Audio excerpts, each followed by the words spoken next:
Hello students, permutations topic के तीसरे video में आप सभी का स्वागत है। अगर आपको मेरा वीडियो पसंद आता है तो आप इसे कमेंट कीजिए, शेयर कीजिए, लाइक कीजिए और सब्सक्राइब भी कीजिए और वीडियो को एंड तक देखना मत भूलिएगा। डेफिनेशन, सबसे पहले हम डेफिनेशन पढ़ेंगे परमुटेशन की। परमुटेशन की डेफिनेशन मैं पहले भी आपको बता चुकी हूँ। परमुटेशन क्या होती है? Permutation is arrangement of numbers. चाहे आप सारे के सारे नंबर्स जो आपको दिए हुए हैं वो ले लो, चाहे उनमें से आप कुछ नंबर्स ले लो। अगर आप उनकी अरेंजमेंट करते हो, वो अरेंजमेंट कितने तरीके से हो सकती है, तो इस प्रोसेस को हम बोलते हैं परमुटेशन। अगर आपको फॉर एग्जांपल, उदाहरण के लिए अगर हम ले लेते हैं ए, बी और सी, तीन नंबर्स अगर ले लेते हैं, उनमें से दो नंबर्स एट ए टाइम आपको लेके उनको अरेंज करना है, तो आप कितने तरीके से उनको अरेंज कर सकते हो? आप उनको ए बी चूज़ कर, ए बी आ सकता है, ए सी आ सकता है, बी सी आ सकता है, बी ए आ सकता है, सी ए आ सकता है और सी बी आ सकता है। तीन अल्फ़ाबेट्स दिए थे, आपको उनमें से दो सेलेक्ट करने थे और उनको अरेंज करना था। दो सेलेक्ट करके हम अरेंज कितने तरीके से कर सकते हैं?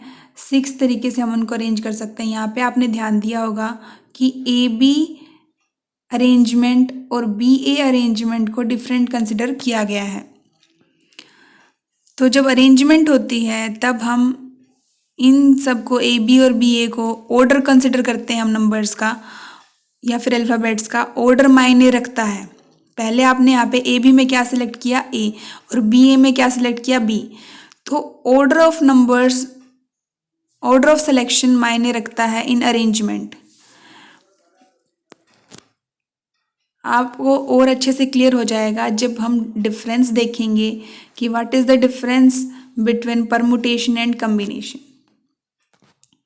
परमुटेशन कम्बिनेशन देखने के लिए सबसे पहले हम देखते हैं परमुटेशन क्या है।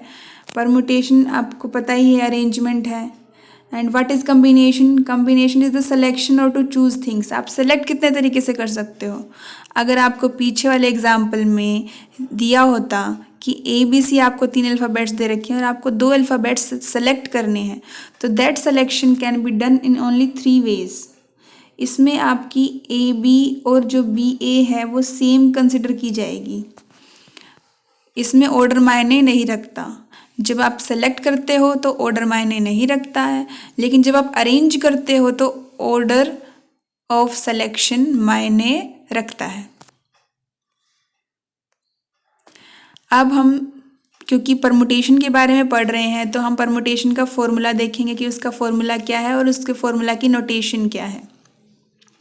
अगर आपको n डिफरेंट थिंग्स दे रखी हैं और उनमें से r लेनी है एक टाइम पे और उनको अरेंज करना है, तो आप कितने तरीके से उनको अरेंज कर सकते हो? डायरेक्ट NPR तरीके से आप उनको अरेंज कर सकते हो।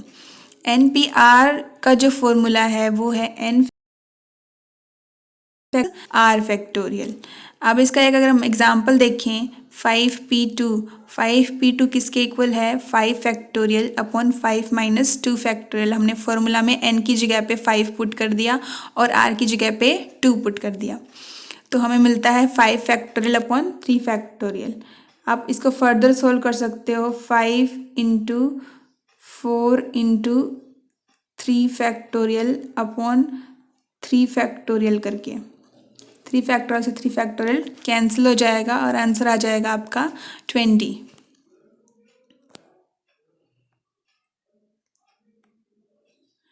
अब हम कुछ इम्पोर्टेंट नोट है एक, जो जिसमें आपको कुछ इम्पोर्टेंट चीज़ें दी हुई हैं वो देखते हैं। सबसे पहला, NPN की वैल्यू क्या होगी?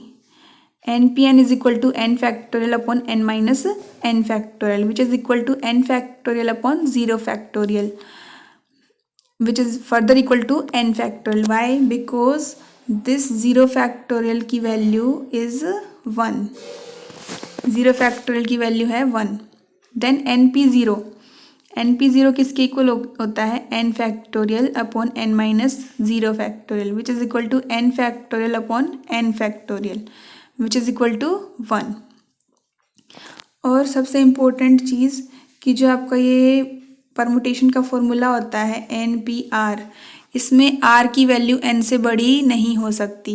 फॉर एग्जांपल आपको n दे दिया 10, तो 10 से बड़ी वैल्यू नहीं हो सकती, 10 के इक्वल हो सकती है, लेकिन r की वैल्यू 11 नहीं हो सकती, ना 12 हो सकती है, ना 13 हो सकती है।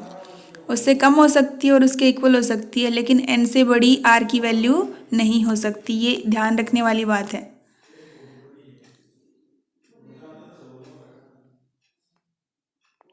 अब हम एक एग्जाम्पल के थ्रू परमुटेशन वाला फॉर्मूला समझेंगे। When we have to evaluate 12p3 then what we will do?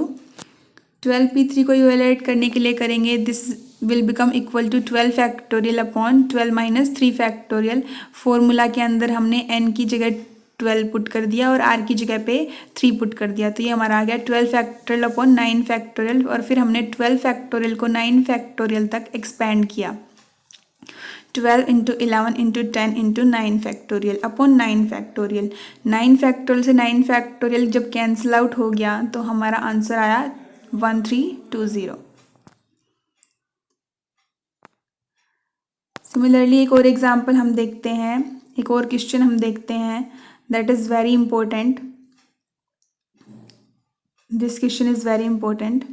Find out the value of n if np5 is equal to 42 into np3 given that n is greater than 4।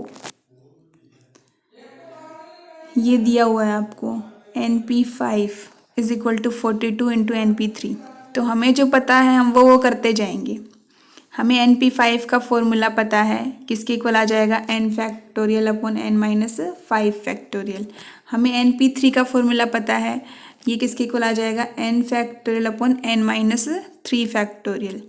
अब n factorial दोनों तरफ था तो n factorial से n factorial cancel out हो गया, तो left hand side में हमारा रहता है 1 अपॉन n माइनस 5 फैक्टोरियल और राइट हैंड साइड में हमारा बचता है 42 अपॉन n माइनस 3 फैक्टोरियल। अब ध्यान देने वाली बात क्या है कि n माइनस 5 फैक्टोरियल और n माइनस 3 फैक्टोरियल में से छोटा कौन सा है और बड़ा कौन सा है। तो किसी नंबर में से एक तो आप 5 घटा रहे हो और किसी नंबर में से 3 घटा रहे हो, तो बड़ा नंबर कौन सा होगा, n माइनस 3 होगा ना, n माइनस 3 फैक्टोरियल। तो इस बड़े नंबर को आप एक्सपैंड कर लो छोटे नंबर तक, यानी कि n माइनस 5 फैक्टोरियल तक। n माइनस 3 फैक्टोरियल जो है वो किसके इक्वल आ जाएगा, n माइनस 3, फिर उसमें से एक और घट जाएगा n माइनस 4 हो जाएगा, फिर उसमें से एक और घट जाएगा n माइनस 5 का फैक्टोरियल यहाँ पे एंड हो गया। n माइनस 5 फैक्टोरियल अब दोनों तरफ है, तो n माइनस 5 फैक्टोरियल से n minus 5 factorial will cancel out. तो हमारे पास क्रॉस मल्टीप्लाई करने के बाद क्या आ जाएगा, जब हम क्रॉस मल्टीप्लाई करेंगे तो आ जाएगा हमारे पास n minus 3 into n minus 4